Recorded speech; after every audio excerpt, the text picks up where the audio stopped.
conducting the Gulayan Paaralan program in support to the Clean and Green program of our government. Last year and this year, we joined the contest to the search for best implementer for the Gulayan sa Paaralan program. And luckily, we garnered the division champion for this contest. These projects were planted by the students. The sales of these vegetables will be given to the students as part of their income. The Gamu Rural School's establishment of CTNI has also provided a sustainable source of chemical-free seeds for the community. Applying the technologies learned from DA, the Gamu Rural School adopts different gardening strategies, such as the bio-intensive gardening, urban gardening, and the promotion of organic farming to train the children to consume chemical-free vegetables and to maintain a healthy lifestyle.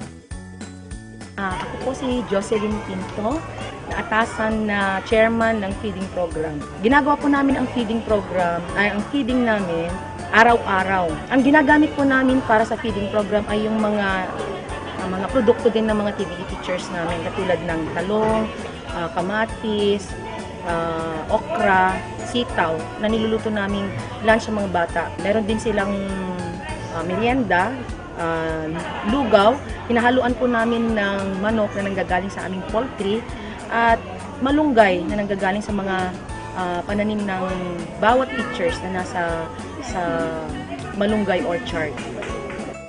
With implementation of the Gulayan sa Paaralan program, the students' entrepreneurial skills were enhanced through food processing and marketing. Out of their garden proceeds, the school was able to purchase additional sets of garden tools. Students also got their share through selling assorted vegetables. And most importantly, the learners' health and nutritional statuses have improved through the conduct of weekly feeding. The active involvement of teachers, parents, and students have contributed in the achievement of these goals. The Gulayan sa Paaralan program has been a venue to share best practices in establishing and sustaining school gardens. Dito po sa aming paaralan, malaking pasasalamat po namin dito pagkat hindi lamang po sa aming mga kaalaman ang nade-develop, kundi pati na rin sa aming mga pamilya sapagkat dito po sa paaralan ito nakakapagbigay kami ng shares sa kanila sa pagtanim po ng GIP o ang Generating Income Product kung saan nakakuha po kami ng share na 70% na pera upang panggusto sa amin. Masaya po ako sa programa ng aming paaralan na Gulayan sa Paaralan dahil dito nade-develop ang aming mga skills sa pagtatanim ng sari-saring gulay at dito po nabibigyan din ng mga seedlings ang aming mga magulang na aming tinatanim sa aming bakuran at dito nagkakaroon kami ng ekstrang pagkain at ito po ang Gulayan sa Paaralan. Iti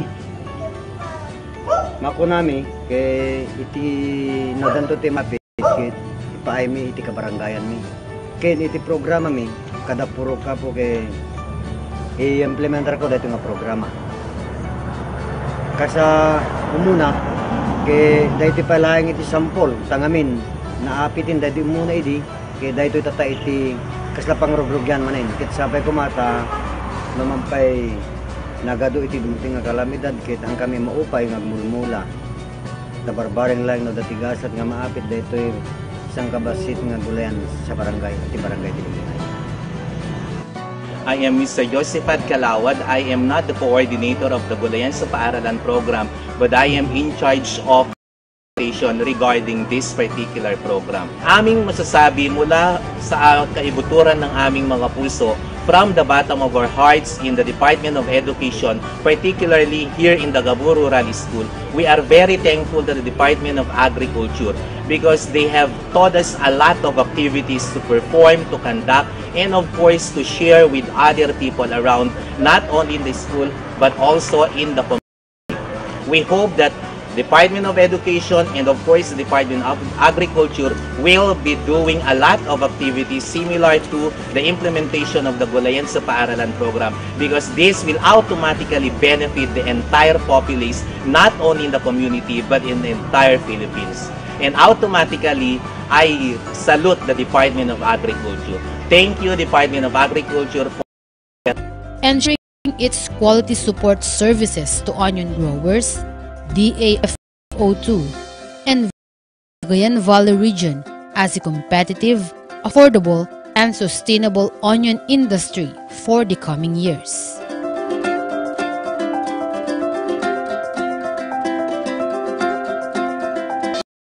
Ay bilang pagkilala sa bayan ng San Mateo sa natatanging kontrol sa produksyon at pagsulong sa industriya ng munggo sa buong Pilipinas. Magandang araw, oras po sa lahat. Ako po si Emiliano Camba, ang kasalukuyan pong Municipal Agriculturist ng Bayan ng San Mateo. At atin pong may pagmamalaki na dito po sa aking term, nagsimula po yung ating pong pagpaparami o pagpapalago po ng ating pong mangbin, yung tinatagurian naming black gold ng San Mateo.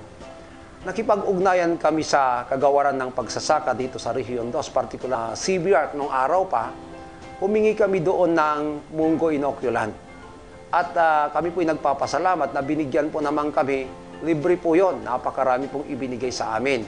So yun ang nagmulat sa amin na dapat magkaroon kami ng mga seed grower, magkaroon kami ng sariling buto ng mongbin upang sa ganun ay sigurado yung aming ibibigay sa aming mga magsasaka. Dito ulit kami nagpatulong sa kagawaran ng pagsasaka, sa BPI, na kung saan ay nabigyan naman kami ng isang variety ng mongbin o balatong na kung tawagin ay yung Pag-asa 7. Dito ang Pag-asa 7 ito ay nakita namin yung kagandahan at dito nagsimula yung mas marami pang inaani ang bayan ng San Mateo. Sa kasalukuyan, ang bayan ng San Mateo ay may mahigit 7,000 ektaryang tinatamnam ng munggo tuwing panahon ng tagtuyot. Sa bawat ektarya, may naaaning 800 hanggang 1,000 kilo kada ektarya na pumapalo sa 32 pesos bawat kilo. Nangangahulugan na kumikita ang mga magsasaka ng 1,600 pesos hanggang 32,000 pesos sa bawat ektarya. Ngayon, ang produksyon ng munggo ang isa sa nagpapaangat sa ekonomiya ng bayan ng San Mateo, partikular sa 90% populasyon na binubuo ng mga pamilyang nakadepende sa agrikultura bilang kanilang pangunahing kabuhayan. Po, matitis, nakatira sa San Mateo, taga-boras ng balatong, itong pagkakitaan ng pag-summer. Yun ang pantawid ng hanap pagkain ng mga tao. Yun madali ibenta.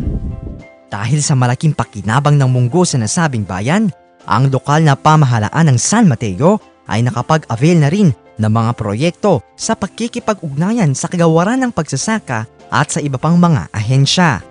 Isa na dito ang pagpapatayo ng Munggo Processing Center na nagbukas ng trabaho sa grupo ng mga kababaihan. Ilan sa mga produktong pinoproseso mula sa munggo ay hopya, tinapay, butchi, noodles at chips na siyang pumatok sa merkado at nakiisa sa One Town, One Product program sa probinsya. Sprayer insured draft animals and other materials to the said organization. Siya, Nestor Sangil, Agtawena, Iti, 50 ket sinem, Aglaeda, Kiti, Kabantakan West, Lasam, Cagayan, Babaenti, Tulong Ken Panusuro, No Pasano, apa nagmula, Iti Kakao, Inikanda kami, Nan Iti Mula, Ni Akakaw, Sidling Ken. In partnership with the Department of Trade and Industry Region 2 last July 2016. Albiar, Junior, Keti, High Value Crops Development Program nga idadakulwan met ni Regional Technical Director Robert Ulinares ket sapay kumata agtultuloy iti anang tedda iti tulong ken suporta kada kami nga agmulmula iti kakao. Diyos ti agngina kada kayo amin. Ako'y nagpapasalamat sa lahat ng mga sumuporta sa aming bayan, lalong-lalo na sa Department of Agriculture, kay Director Creso Arbiar, at sa lahat ng mga intervensyon na naibigay nyo dito sa aming bayan. Taus-pusong nagpapasalamat kaming lahat. Ikaw rin nagpapasalamat sa lahat ng mga farmers dito sa Lasam na naki-cooperate sa agricultural industry para umusbong ang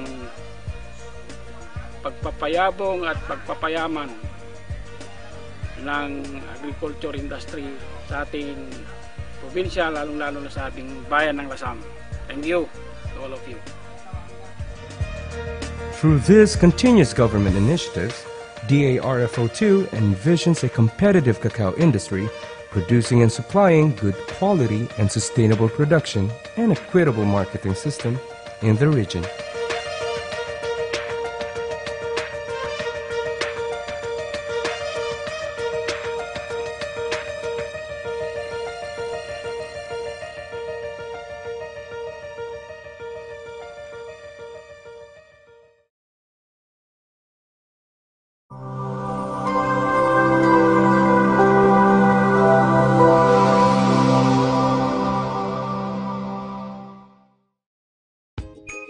The Gamu Rural School is this year's champion for Best School Implementer High School category in the Gulayan sa Paaralan program of the Department of Agriculture in partnership with the Department of Education. The school is located at Barangay Linglingay, Gamu, Isabela, with a land area of 53 hectares. Guided with its mission to provide an adequate, complete and integrated system of technical vocational education, the Gamu Rural School actively participates in the conduct of Gulayan sa Paaralan program to prepare the youth in food production and community building. As regards to the Gulayan sa Paaralan, for me, Gulayan sa Paaralan is very much important for reason that we know pretty well that gulay or vegetables will give us foods or delicious foods and healthy foods and healthy body. And besides, Gulayan sa Paaralan is a laudable endeavor to our young boys and girls that their participation in these activities is not only their willingness to compete but to develop their managerial skills, showing their potentials and determination and confronting squarely the present demands for a national economic development and ultimately in the alleviation of the economic crisis that our country today is vigorously pursuing. So in this regards, our students play a vital role in building a strong and a healthy community, division, region, and in the country as a whole.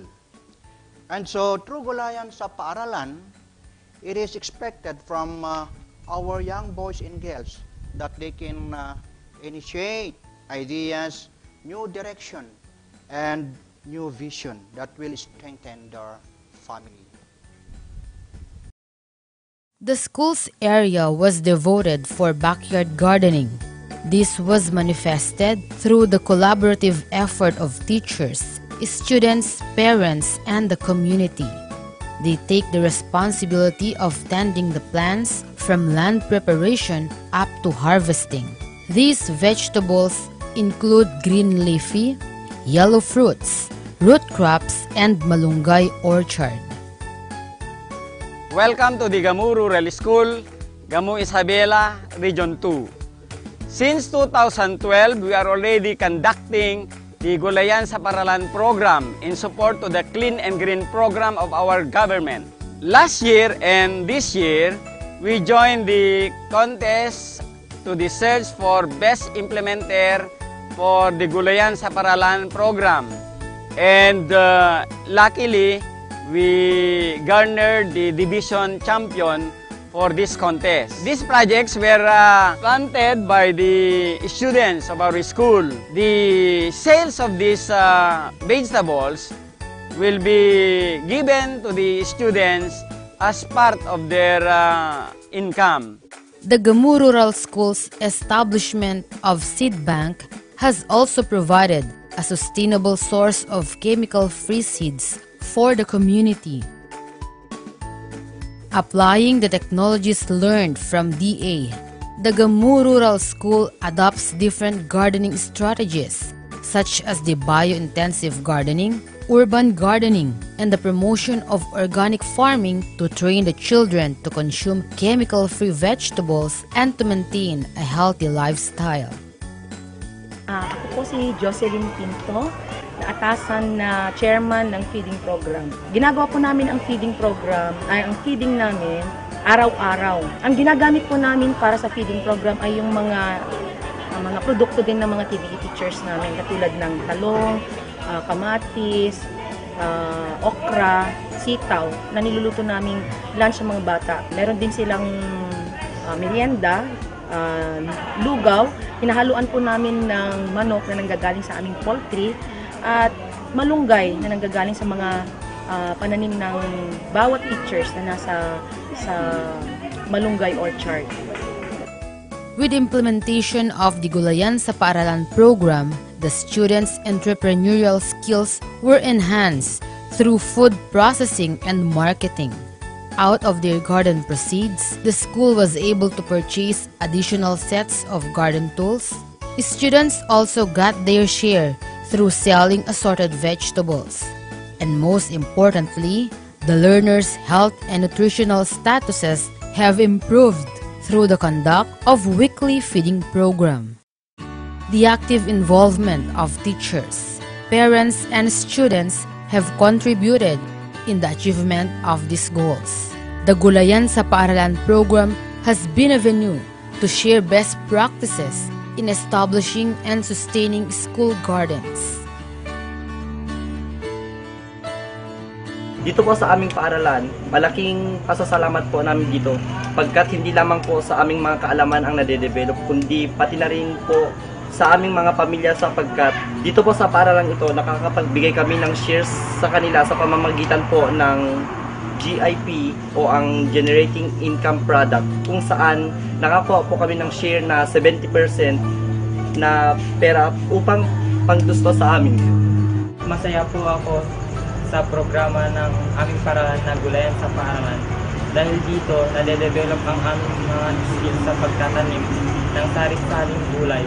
At dito po nabibigyan din ng mga seedlings ang aming mga magulang na aming tinatanim sa aming bakuran at dito nagkakaroon kami ng ekstrang pagkain.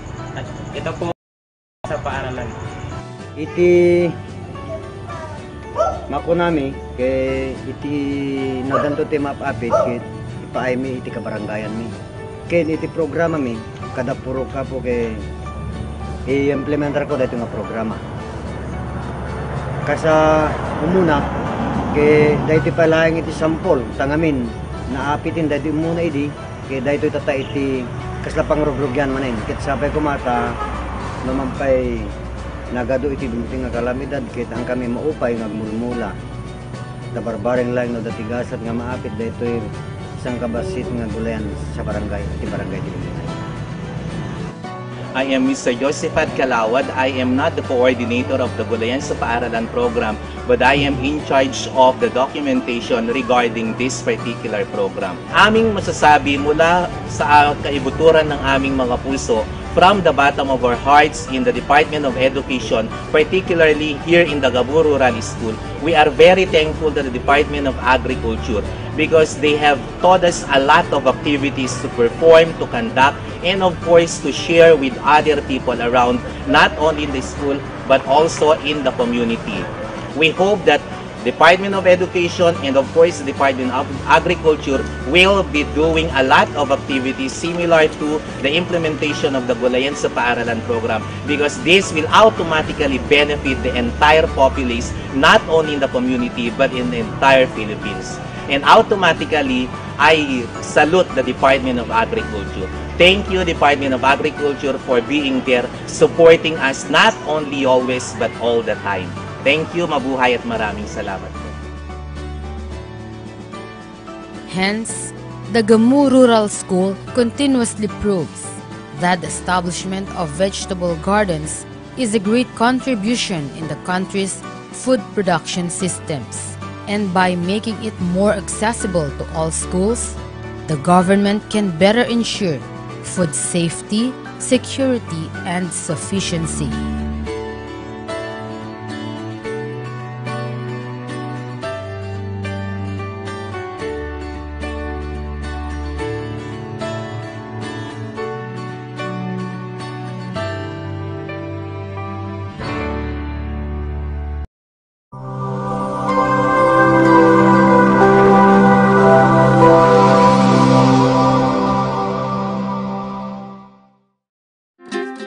Onion is grown in about 175 countries. Total world's production of dry bulb onion reached 82,851,732 metric tons and 4,342,135 metric tons of shallot and green onions in 2012. Major onion producing countries include China, India, USA, Pakistan, and Turkey, where China accounted about 47%. Philippines registered in 2013 a total production of 134,169.92 metric tons with an average yield of 8.70 metric tons per hectare. Central Luzon is the largest producing region, accounting of 55% of the total production. Production from Ilocos region comprised 30% of the total national production, while the Cagayan Valley accounts 5%. In Cagayan Valley region, Nueva Vizcaya has produced 99% of the region's onion production in 2013. Most onions in Nueva Vizcaya are grown in the municipality of Aritao.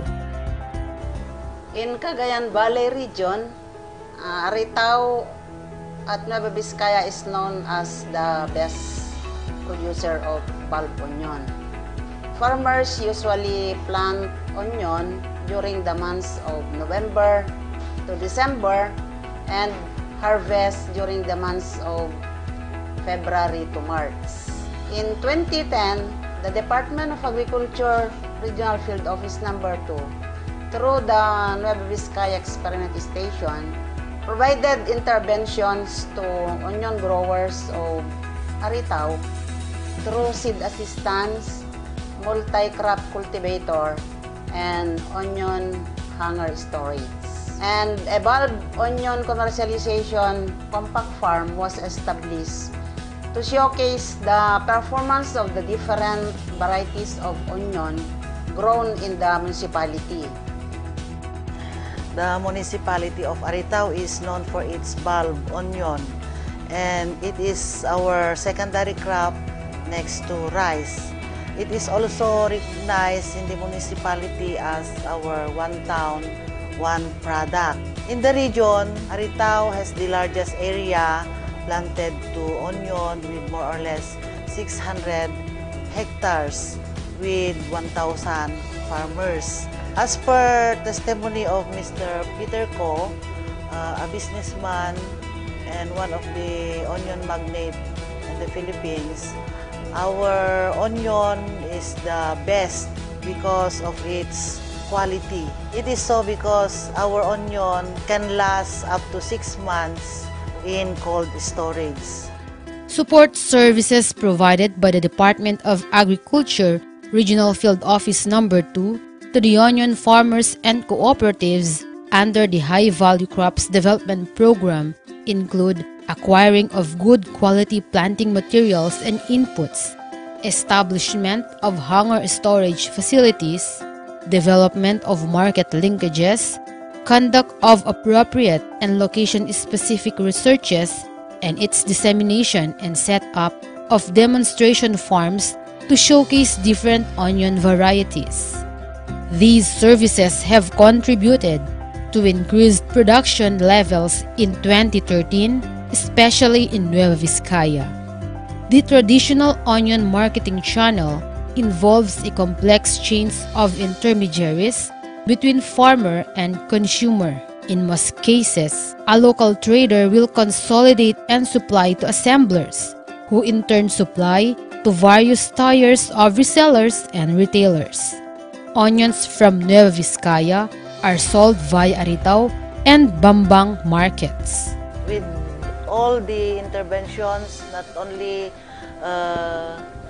last year but up to present, we thank, or I thank the Department of Agriculture, headed by our Regional Executive Director, Lucrecio R. Albiar Jr., and to the DA family for extending their assistance, technical assistance, and also the logistic support. Thank you very much, and a special mention to Madam Celi Miranda for always being there to help and to extend assistance to the municipality of Aritao. Thank you. Ensuring its quality support services to onion growers, DARFO2 envisions the Cagayan Valley region as a competitive, affordable, and sustainable onion industry for the coming years.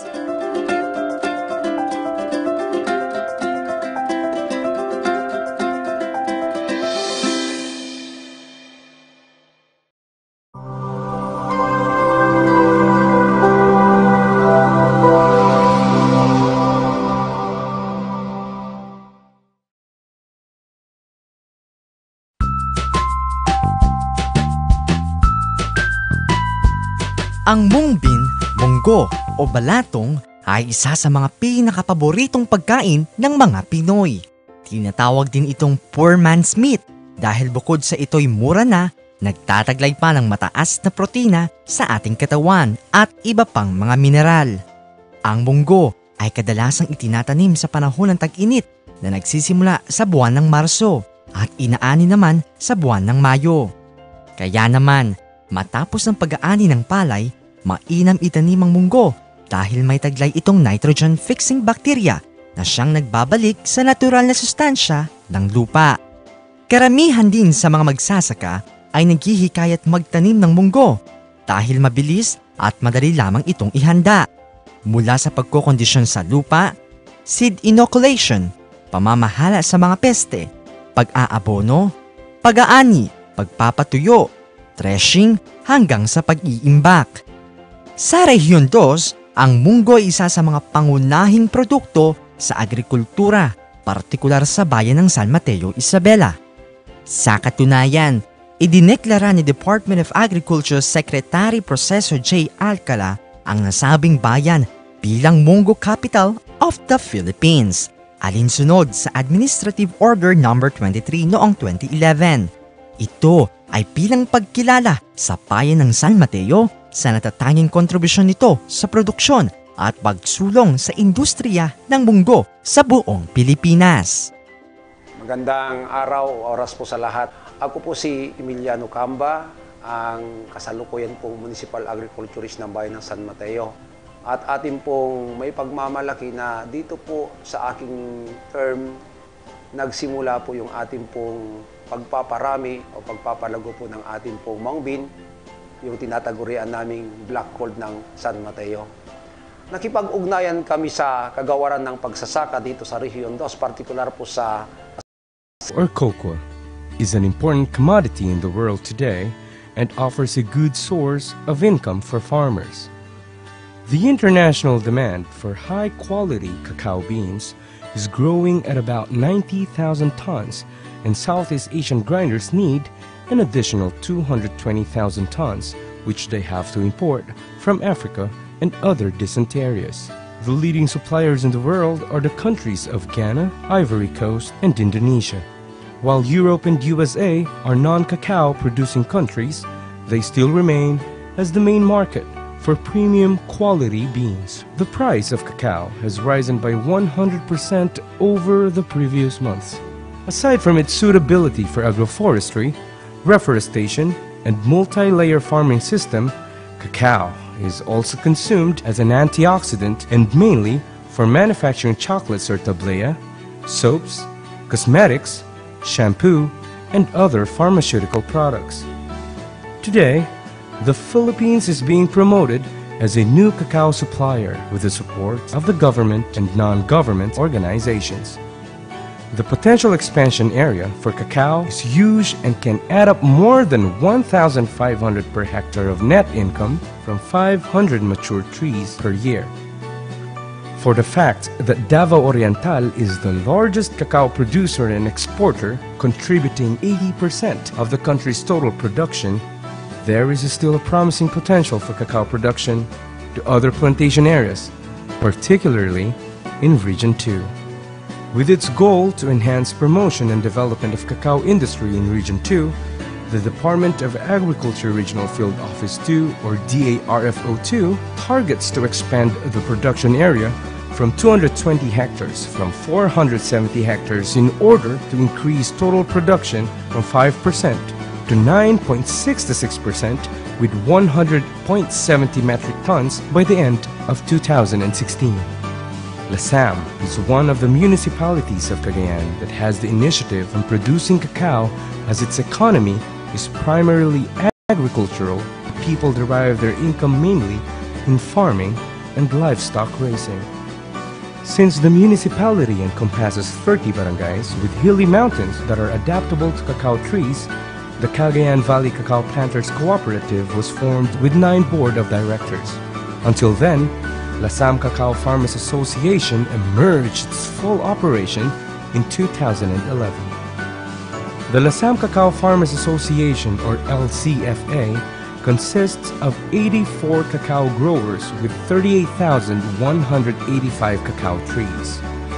In 2012, the DARFO2, through the DA Northern Cagayan Experiment Station, or NCES, has distributed cacao seedlings, moldboard plow, soil test kit, knapsack sprayer, insured draft animals, and other materials to the said organization.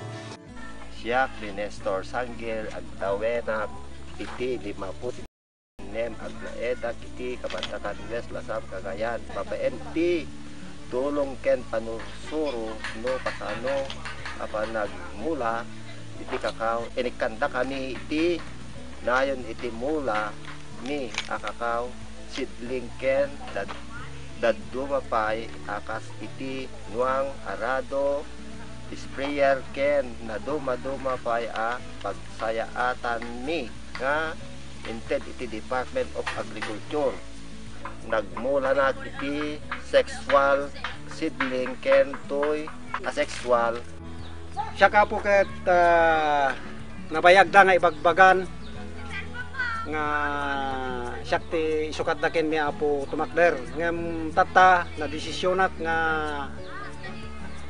siya iti mangituloy dajay narugyanan mi iti nga asosasyon kami na po nga ag-process kadag iti asla kadag ito kakao ket number 1 launay dito Lasam ket addan iti sumurok kumurang 50 hektaryas dito iling Lasam ket makuna nga balinto sentro iti region to dito Lasam akas kakao magnet.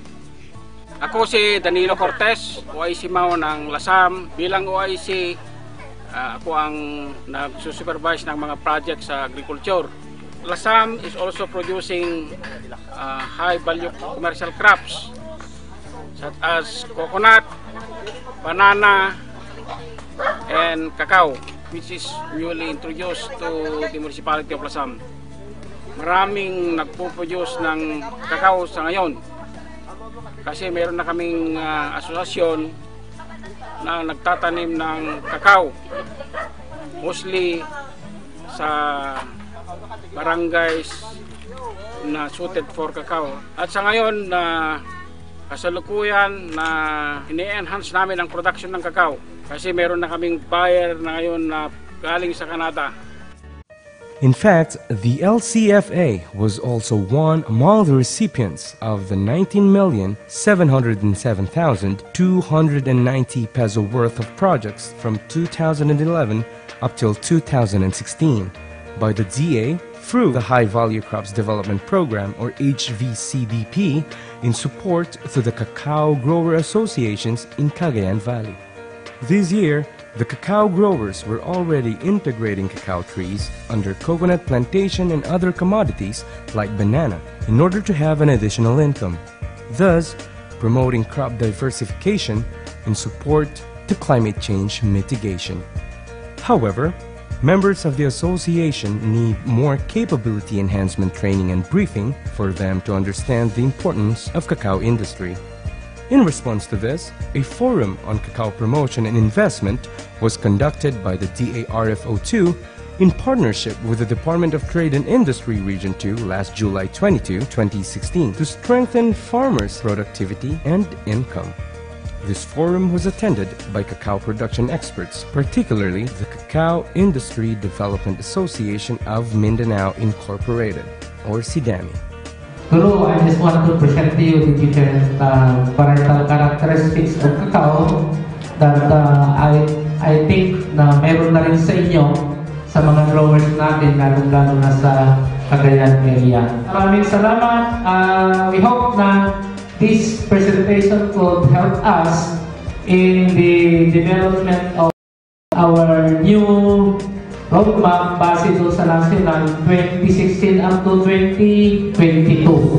So, yun po. Maraming salamat at magandang tanghali sa atin lahat.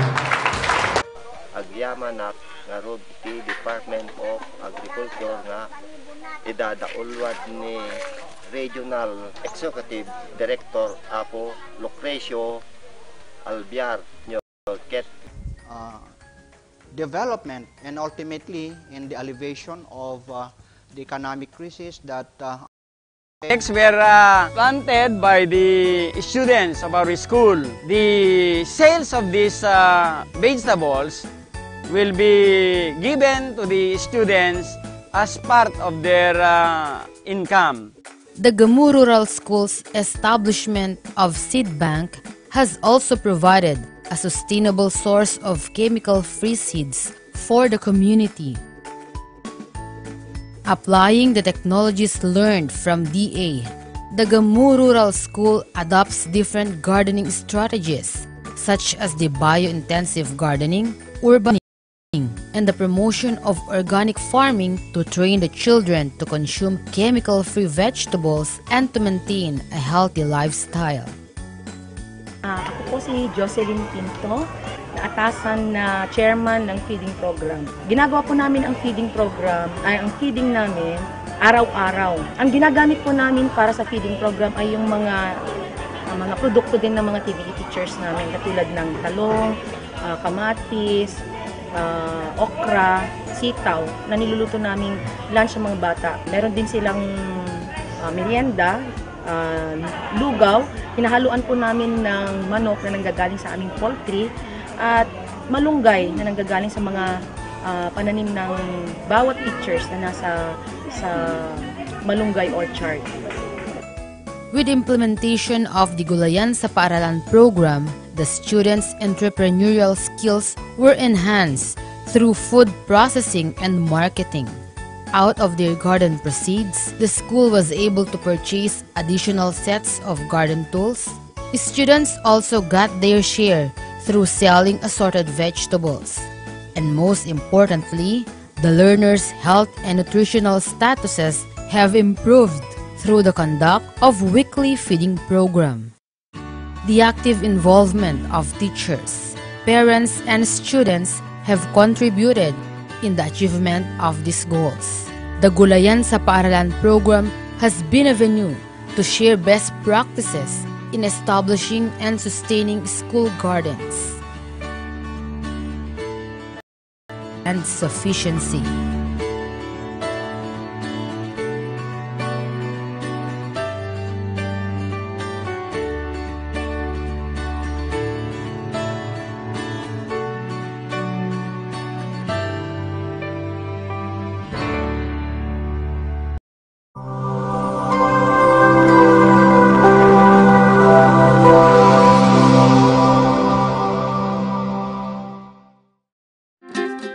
Onion is grown in about 175 countries.